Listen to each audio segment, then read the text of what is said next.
ہے یہ 3 رکوعوں پر مشتمل ہے اور اس میں بڑا ردم بہت تیز ہے، اور یہ ذہن میں رکھیے گا کہ یہ حضور کی بہت محبوب صورتوں میں سے ایک صورت ہے، اس لیے کہ آپ کا یہ رواج، آپ کا یہ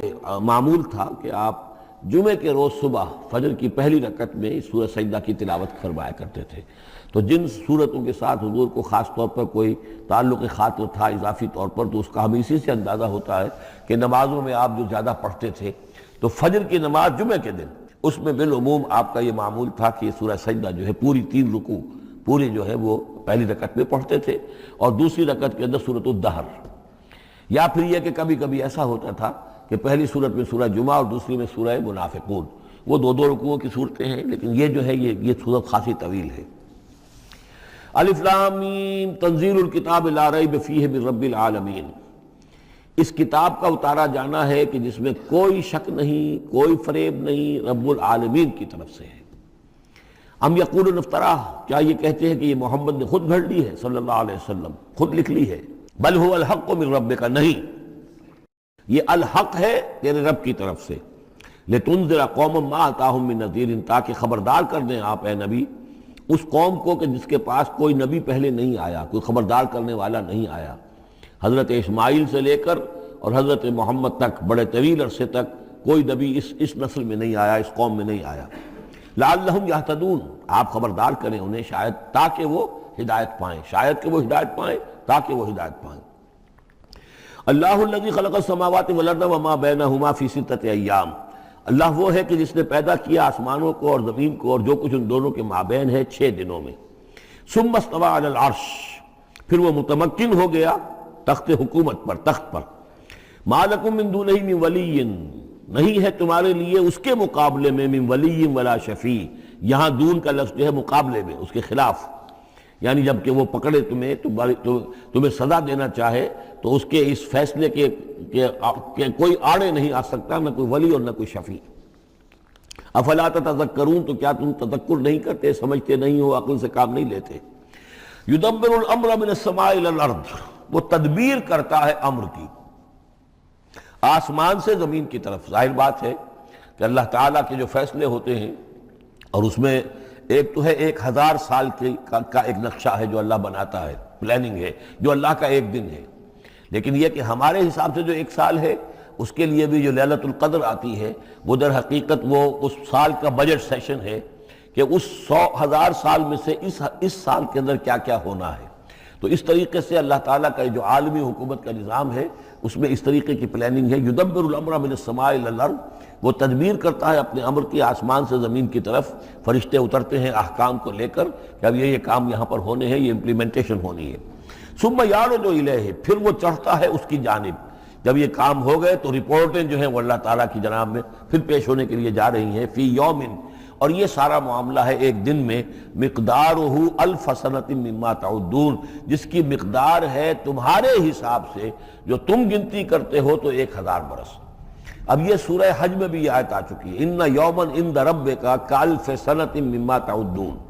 تیرے رب کا ایک دن جو ہے وہ تمہارے حساب کے 1000 سال کے برابر ہے۔ اور یہاں پر بھی یہ آ گیا کہ یہ تدبیر امر کے سلسلے میں اس کائنات میں جو بھی اللہ تعالیٰ کا فیصلہ ہوتا ہے تو وہ ہر 1000 سال کے لیے اس کا ایک نقشہ بن جاتا ہے۔ ذالک عالم الغیب والشہادۃ، وہ ہے، وہ ہستی ہے جاننے والی ہر چھپی چیز کی اور ہر سامنے کی چیز کی، العزیز جو زبردست ہے، الرحیم رحم فرمانے والی ہے۔ الذی احسن کل شیء، جس نے کہ جو شے بنائی، کل شیء خلقہ، جو شے بھی اس نے بنائی بہت خوبصورت بنائی، بہت عمدہ بنائی، اس کی خلقت میں کوئی نقص تم نہیں دکھا سکتے، کہیں کوئی کوتاہی نہیں دکھا سکتے۔ وَبَدَأَ خَلْقَ الْإِنسَانِ مِنْ طِينٍ، اور انسان کی تخلیق کا آغاز کیا گارے سے۔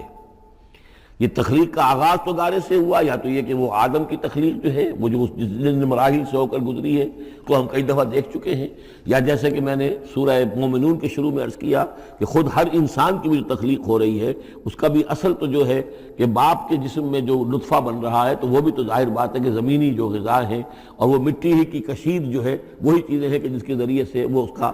نطفہ بنتا ہے۔ لیکن اس کے بعد ثم جعل نسلہ من سلالۃ من ماء مہین، پھر یہ جو نسل چلی ہے آدم کی علیہ الصلوۃ والسلام، اب یہ چلی ہے اس بے قدر پانی کی کہ نچڑا ہوا پانی جو ہے سلالۃ من ماء مہین، اس سے اب یہ نسل آگے چل رہی ہے۔ پہلا مرحلہ آدم کا، مٹی سے آدم تک، اب آدم سے آگے جو تناسل کا معاملہ چل رہا ہے، نوع انسانی کا ریپروڈکشن جس نظام سے ہو رہی ہے، اس کا یہ نسل جو ہے اس میں یہ ذریعہ بن رہا ہے۔ ثم سواہ ونفخ فیہ من روحہ، اب یہاں سما جو آ رہا ہے گویا کہ نسل انسانی میں سے جو بھی کوئی ایک بچہ جو ہے اس کو اللہ تعالیٰ اس کی نوک پلک سنوار دیتا ہے، وَنَفَخَ فِيهِ مِن رُوحِهِ، اور اس میں پھر پھونکتا ہے اپنی روح میں سے۔ یہ میں عرض کر چکا ہوں کہ یہ حدیث نبوی سے جو بڑی پختہ حدیث ہے حضرت عبداللہ ابن مسعود رضی اللہ تعالیٰ عنہ سے، اس میں یہ ہے کہ 40 دن نطفے کی شکل ہے، 40 دن مضغہ ہے، بلکہ درمیان میں علقہ ہے، اور پھر 120 دن کے بعد اللہ تعالیٰ فرشتے کو بھیجتا ہے جو اس میں روح پھونکتا ہے۔ وَنَفَخَ فِيهِ مِن رُوحِهِ وَجَعَلَ لَكُمُ السَّمْعَ وَالْأَبْصَارَ وَالْأَفْئِدَةَ، اور اس نے تمہارے لیے بنا دیے ہیں کان بھی اور آنکھیں بھی، اور تمہیں عقل بھی دی ہے، یا دل بھی، جو بھی چاہے کہہ لیں، اس لیے کہ دل کی بھی ایک عقل ہے اور ایک عقل حیوانی ہے۔ قَلِيلًا مَا تَشْكُرُونَ، بہت ہی کم ہے جو شکر تم کرتے ہو۔ وَقَالُوا إِذَا ضَلَلْنَا فِي الْأَرْضِ أَإِنَّا لَفِي خَلْقٍ جَدِيدٍ، اور یہ کہتے ہیں کہ جب ہم زمین میں گم ہو جائیں گے، رل مل جائیں گے، مٹی ہو کر مٹی میں مل جائیں گے، تحلیل ہو جائیں گے، اور آج کا کوئی نوجوان کہے گا جب کہ اس کے تو ایٹم جو ہے وہ بھی منتشر ہو گئے، اس کے الیکٹرانز بھی پتہ نہیں کہاں سے کہاں گئے، اب اسی کے جسم سے کھاد بن گئی ہے، وہ اس کا جسم کھاد بن گیا ہے، اور وہ کھاد جو ہے وہ پلانٹس کے اندر آ گئی ہے، اور وہ پلانٹس جو ہیں وہ بکری نے کھا لیے ہیں، اور بکری سے کہیں سے کہاں پہنچ گئے، کیسے جمع ہوں گے اس کے اجزاء۔ وَقَالُوا إِذَا ضَلَلْنَا فِي الْأَرْضِ، جب ہم زمین کے اندر گم ہو جائیں گے، کھوئے جائیں گے، أَإِنَّا لَفِي خَلْقٍ جَدِيدٍ، کیا پھر ہمیں ایک نئی تخلیق جو ہے عطا ہو جائے گی۔ بل ہم بلقاء ربہم کافرون، حقیقت میں یہ اپنے رب کی ملاقات کا انکار کر رہے ہیں، کیونکہ انہیں معلوم ہے کہ ان کے کرتوت کیا ہیں۔ ظاہر بات ہے جس کے دل کے اندر اللہ کے لیے خلوص اور محبت ہے، اور دل را بدل رہیس، تو اسے یہ بھی یقین ہوگا میرا پروردگار بھی مجھ پر شفقت فرمائے گا، رحم فرمائے گا۔ آپ اگر مخلص ہیں اللہ کے ساتھ تو اللہ تعالیٰ کی طرف سے بھی رحمت کی امید ہوگی، تو پھر تو انسان ملنا چاہے گا۔ یہ لوگ انکار کرنا چاہتے ہیں اللہ سے ملاقات کا، اعتراض یہ کر رہے ہیں کیسے ہو سکتا ہے، کیسے پیدا ہو سکتے ہیں، حالانکہ بے وقوف یہ دیکھیں کہ اگر تمہیں وہ پہلی مرتبہ پیدا کر سکتا ہے تو دوبارہ پیدا کرنا کیسے مشکل ہوگا۔ تو تمہیں پہلے بھی پیدا کیا، زمین ہی سے اجزاء آئے ہیں، سارے ایٹمز وہیں سے آئے ہیں، وہیں سے ہو کر تمہارے وجود جو ہے وہ بنا ہے۔ قُلْ يَتَوَفَّاكُم مَلَكُ الْمَوْتِ الَّذِي وُكِّلَ بِكُم، کہہ دیجئے کہ تمہیں قبض کر لے گا وہ فرشتہ جو موت کا فرشتہ ہے، جو تم پر مقرر کر دیا گیا ہے۔ ثُمَّ إِلَىٰ رَبِّكُمْ تُرْجَعُونَ، پھر تم اپنے رب کی طرف لوٹا دیے جاؤ گے۔ وَلَوْ تَرَىٰ إِذِ الْمُجْرِمُونَ نَاكِسُو رُءُوسِهِمْ، اور کاش کہ تم دیکھ سکو وہ منظر جب کہ یہ مجرم کھڑے ہوں گے سر ڈالے ہوئے اپنے پروردگار کے سامنے، ربنا ابصرنا وسمعنا، وہ کہیں گے پروردگار اب ہم نے دیکھ لیا، حقیقت ہم پر منکشف ہو گئی، اب ہم نے سن لیا، ہر بات جو ہے ہم نے پا لی، فرجعنا، تو ایک دفعہ ہمیں دنیا میں لوٹا دے، نعمل صالحا، اب ہم نیک عمل کریں گے، انا موقنون، اب ہمیں یقین آ گیا، ایمان کیا، ایمان سے بھی آگے کی بات، اب تو پورا یقین ہمیں حاصل ہو گیا۔ وَلَوْ شِئْنَا لَآتَيْنَا كُلَّ نَفْسٍ هُدَاهَا، اگر اسی طرح ہم نے ہدایت دینی ہوتی پردے اٹھا کر تو دنیا ہی میں ہم سب کو جو ہے ہدایت دے دیتے۔ اب فائدہ جو ہے اب ایمان لانے کا کوئی فائدہ نہیں ہے، اب تو جزا کا وقت ہے، یہ اب وہ امتحان کا وقت ختم ہو چکا۔ وَلَوْ شِئْنَا لَآتَيْنَا كُلَّ نَفْسٍ هُدَاهَا وَلَكِنْ حَقَّ الْقَوْلُ مِنِّي، لیکن میری طرف سے تو یہ میرا فیصلہ جو ہے یہ ثابت ہو چکا ہے، پختہ ہے، صادر ہو چکا ہے، لَأَمْلَأَنَّ جَهَنَّمَ مِنَ الْجِنَّةِ وَالنَّاسِ أَجْمَعِينَ، کہ میں جہنم بھی تو میں نے بنائی ہے نا، آخر اس کے لیے بھی مجھے ایندھن چاہیے، تو اب تو یہ کہ تم لوگ اس کا ایندھن بنو گے، اب تمہیں جنات اور انسان جو بھی تھے، جو باغی تھے ہمارے، اب ان کو اس جہنم کے اندر جھونک کر رہیں گے۔ فَذُوقُوا بِمَا نَسِيتُمْ لِقَاءَ يَوْمِكُمْ هَذَا، اب چکھو ذرا مزہ اس چیز کا جو تم نے آج کے دن کی ملاقات کا انکار کیا یا اسے نظر انداز کیے رکھا۔ انا نسیناکم، ہم نے بھی اب تمہیں نظر انداز کر دیا، اب ہم سے بات نہ کرو، لا تکلمون، اب مجھ سے بات نہ کرو۔ وذوقوا عذاب الخلد بما کنتم تعملون، اور جو کچھ تم کرتے رہے اس کی پاداش میں اب ہمیشگی والا عذاب چکھو۔ انما یؤمن بآیاتنا الذین اذا ذکروا بها، میری ایمان رکھنے والے تو ہماری آیات پر وہ لوگ ہیں کہ جب انہیں ہماری آیات کے ذریعے سے تذکیر کی جاتی ہے، نصیحت کی جاتی ہے، انہیں سنائی جاتی ہے، خروا سجدا، وہ سجدے میں گر پڑتے ہیں، وسبحوا بحمد ربہم، اور وہ اپنے پروردگار کی حمد کے ساتھ تسبیح کرتے ہیں، وہم لا یستکبرون، اور وہ گھمنڈ نہیں کرتے، تکبر نہیں کرتے۔ یہ آیت سجدہ ہے۔ تتجافی جنوبہم عن المضاجع، رات کے اوقات میں ان کے پہلو بستروں سے دور رہتے ہیں، علیحدہ رہتے ہیں، رات کو یبیتون لربہم سجدا وقیاما۔ ایک تو وہ شخص ہے کہ جو ساری رات پڑا سوتا رہتا ہے، اور ایک وہ ہے کہ جو وقفے وقفے سے اٹھتا ہے، اللہ کو یاد کرتا ہے، کبھی کھڑا ہے کبھی سجدہ کر رہا ہے۔ تو ان کے پہلو جو ہیں وہ ان کے بستروں سے علیحدہ رہتے ہیں۔ یدعون ربہم خوفا وطمعا، اپنے رب کو پکارتے رہتے ہیں، دعا کرتے رہتے ہیں اپنے رب سے، خوف کے ساتھ بھی اور طمع کے ساتھ بھی۔ انہیں امید بھی ہوتی ہے، لالچ بھی ہوتا ہے کہ اللہ تعالیٰ رحم فرمائے، مغفرت فرمائے، لیکن ڈر بھی رہتا ہے کہ کہیں ہماری پکڑ نہ ہو جائے۔ وَمِمَّا رَزَقْنَاهُمْ يُنْفِقُونَ، اور جو کچھ ہم نے انہیں دیا ہے اس میں سے پھر وہ خرچ کرتے ہیں ہماری رضا جوئی کے لیے۔ فَلَا تَعْلَمُ نَفْسٌ مَّا أُخْفِيَ لَهُم مِّن قُرَّةِ أَعْيُنٍ، تو کسی جان کو نہیں معلوم، کسی انسان کو نہیں معلوم کیا کچھ چھپایا گیا ہے ان کے لیے ان کی آنکھوں کی ٹھنڈک کے واسطے۔ یعنی جنت میں ہم نے کیا کچھ چھپایا ہوا ان کے لیے کوئی نہیں جانتا۔ فَلَا تَعْلَمُ نَفْسٌ، کوئی نہیں جانتا۔ اسی مضمون کو اصل میں حضور نے ادا کیا ہے کہ مَا لَا عَيْنٌ رَأَتْ وَلَا أُذُنٌ سَمِعَتْ وَمَا خَطَرَ عَلَىٰ قَلْبِ بَشَرٍ۔ باقی جو چیزیں بیان کی گئی ہیں ان کے بھی اصل حقیقت تو وہاں کھلے گی، لیکن پھر بھی یہ تو ابتدائی نزل ہے، پہلی مہمان نوازی ان چیزوں سے ہے جن کا کہ قرآن مجید میں ذکر ہے، جن کو کہ ہم سمجھ سکتے ہیں۔ اصل نعمتیں جو جنت کی ہیں وہ تو یہ فلا تعلم نفس، کوئی نہیں جانتا کیا کچھ چھپایا گیا ان کے لیے، اللہ تعالیٰ نے کیا کچھ تیار کر کے رکھا ہوا ہے ان کی آنکھوں کی ٹھنڈک کا سامان۔ جزاء بما كانوا يعملون، وہ بدلہ ہوگا ان کے اعمال کا۔ افمن کان مومنا کمن کان فاسقا، تو بھلا ایک شخص کہ جو مومن ہے کیا وہ ایسا ہو جائے گا جیسے فاسق ہو؟ کیا ان کا انجام برابر ہوگا؟ لا یستوون، نہیں وہ برابر نہیں ہو سکتے۔ اما الذین آمنوا وعملوا الصالحات، یقیناً وہ لوگ جو ایمان لائے اور جنہوں نے نیک عمل کیے، فلہم جنات الماوا، ان کے لیے تو وہ باغات ہیں جہاں ان کو ٹھکانہ دیا جائے گا۔ نزلا بما كانوا يعملون، اور یہ ہوگی ان کی ابتدائی مہمان نوازی۔ نزل عربی میں کہتے ہیں مہمان جیسے ہی آئے، نزیل اترا ہے وہ اپنی سواری سے، گھوڑے سے آیا ہے، اونٹ پر آیا ہے، آپ کے دروازے کے سامنے آ کر وہ اترا ہے، اونٹ کو بٹھایا ہے، اس سے اترا ہے، یا آج کار سے اتر رہا ہے، تو اب یہ نزیل ہے اس وقت۔ اس نزیل کے لیے نزل فوری طور پر، موسم کے اعتبار سے ٹھنڈا ہے یا گرم ہے، آپ فوری طور پر لاتے ہیں، یہ نزل ہے۔ پھر وہ اب آپ کے پاس ٹھہر گیا ہے، آپ نے اس کے لیے کمرے کا بندوبست کیا ہے، وہ وہاں پر اس نے استراحت کی ہے، اب آپ نے اہتمام کے ساتھ اس کے لیے کھانا تیار کروایا، یہ ہے ضیافت، ضیف اب بنا ہے وہ۔ تو جیسے آیا ہے وہ نزیل ہے، اور جب گھر میں آپ کے ٹھہر گیا تو اب ضیف ہے، وہ پھر ضیافت ہوگی۔ تو وہ چیزیں جو ہیں ما لا عین رأت ولا اذن سمعت وما خطر علی قلب بشر، یہ اصل میں ضیافت خداوندی ہے، اور یہ نزل ہے جس کا ذکر قرآن مجید میں اس تفصیل سے آیا ہے۔ وَأَمَّا الَّذِينَ فَسَقُوا فَمَأْوَاهُمُ النَّارُ، اور جو لوگ سرکش تھے اور جنہوں نے نافرمانی کی تھی ان کا ٹھکانہ آگ ہے۔ كُلَّمَا أَرَادُوا أَن يَخْرُجُوا مِنْهَا، جب بھی وہ چاہیں گے کہ وہاں سے نکل بھاگیں، أُعِيدُوا فِيهَا، پھر انہیں اسی میں لوٹا دیا جائے گا۔ وَقِيلَ لَهُمْ ذُوقُوا عَذَابَ النَّارِ الَّذِي كُنتُمْ بِهِ تُكَذِّبُونَ، اور ان سے کہا جائے گا چکھو مزہ اس عذاب کا، آگ کے عذاب کا جس کو تم جھٹلاتے رہے تھے۔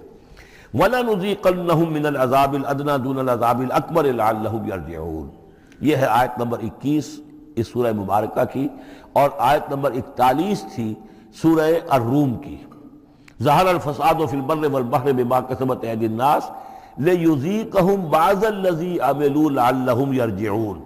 ہم لوگوں کے کرتوتوں کے کچھ اعمال کی سزا دنیا میں دے دیتے ہیں، شاید کہ یہ جاگ جائیں، ہوش میں آ جائیں اور یہ لوٹ آئیں، پلٹ آئیں، توبہ کریں۔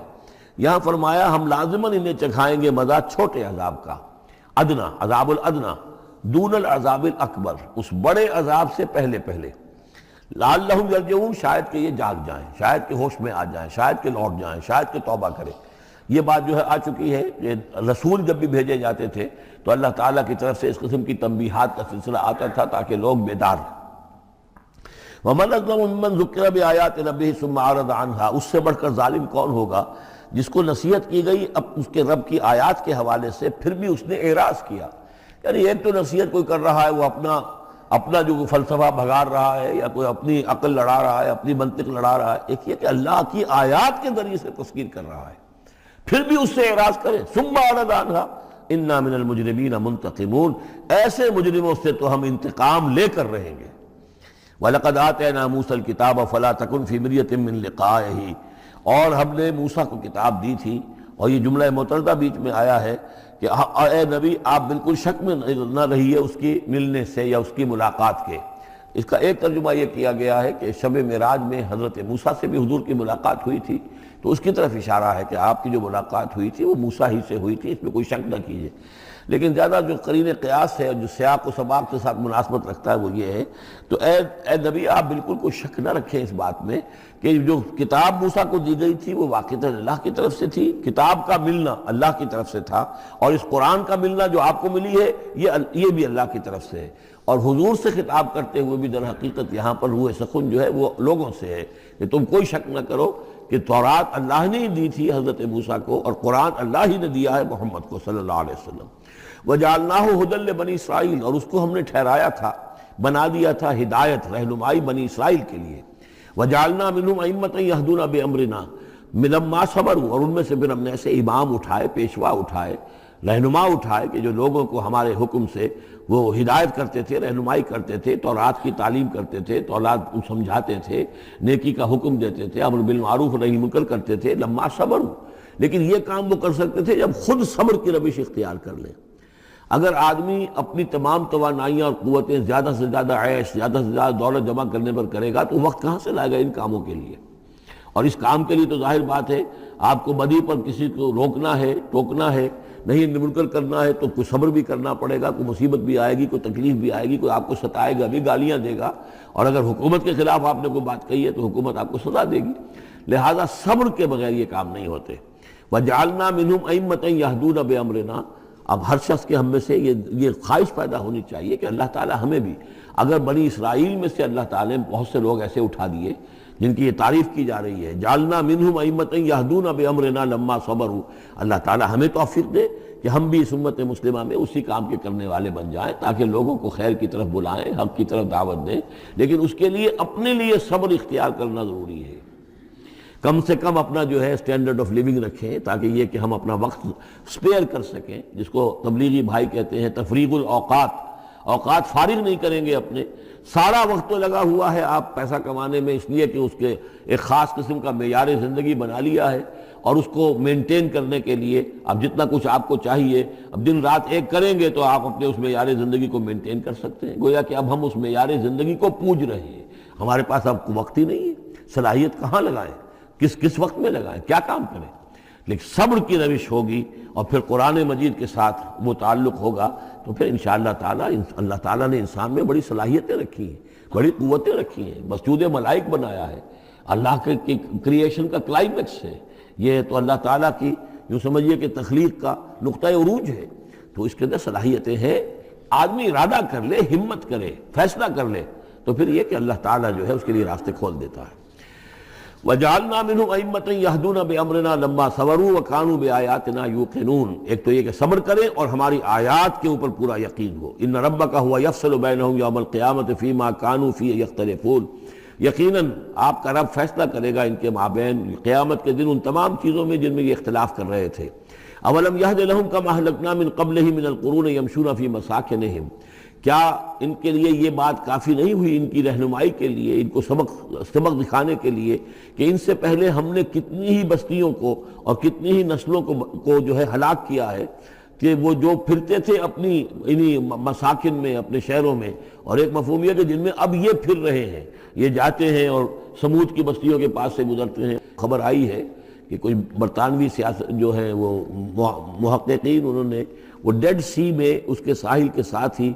اور پانی کے نیچے وہ آثار موجود ہیں اس شہر کے کہ جس کی طرف حضرت لوط علیہ السلام کو بھیجا گیا تھا۔ تو خبر میں یہ ہے کہ قرآن اور تورات کی جو بات ہے اس کی تصدیق ہو گئی ہے، لیکن وہ بستی جو ہے پہلے بھی میرا گمان یہی تھا کہ وہ جو ہے اصل میں سمندر کے اندر آ چکی ہے، اور شاید اسی لیے ڈیڈ سی اس کا نام ہو کہ پورے شہر جو ہیں بڑے ہوئے وہ اس کے اندر دھنس گئے ہیں، اور گویا کہ سب کے سب اسی کے اندر جو ہے ان کی قبر بن گئی ہے، وہ پانی کی قبر کے اندر وہ دفن ہوئے ہیں۔ بہرحال یہ تمام چیزیں جو ہے تم پھرتے ہو، آتے ہو، جاتے ہو، انہی لوگوں کے مساکن کے اندر تم پھر رہے ہو۔ ان فی ذلک لآیات فلا یسمعون، اس میں یقیناً نشانیاں ہیں تو کیا تم عقل سے کام نہیں لیتے، سنتے نہیں ہو۔ اولم یروا انا نسوق الماء الی الارض الجرز، کیا انہوں نے دیکھا نہیں کہ ہم پانی کو ہانک کر لے جاتے ہیں ایک ایسی زمین کی طرف جو چٹیل پڑی ہے، بے آب و گیا ہے۔ فنخرج به زرعا تاکل منه انعامهم وانفسهم، پھر ہم اس کے ذریعے سے اس پانی میں کھیتی اگا دیتے ہیں کہ جس میں سے کھاتے ہیں ان کے مویشی بھی اور خود یہ بھی۔ افلا یبصرون، تو کیا یہ دیکھتے نہیں ہیں؟ وَيَقُولُونَ مَتَىٰ هَٰذَا الْفَتْحُ إِن كُنتُمْ صَادِقِينَ، اور وہ یہ کہتے ہیں کب ہوگا یہ فیصلہ، اگر تم سچے ہو تو بتاؤ اے مسلمانوں، یہ قیامت یا عذاب یہ کب آئے گا؟ قُلْ يَوْمَ الْفَتْحِ لَا يَنفَعُ الَّذِينَ كَفَرُوا إِيمَانُهُمْ، کہہ دیجئے وہ جو فیصلے کا دن ہوگا پھر اس دن کافروں کا ایمان لانا ان کے لیے ہرگز مفید نہیں ہوگا۔ ایمان لانا غیب میں اب، جبکہ وہ حقائق جو ہیں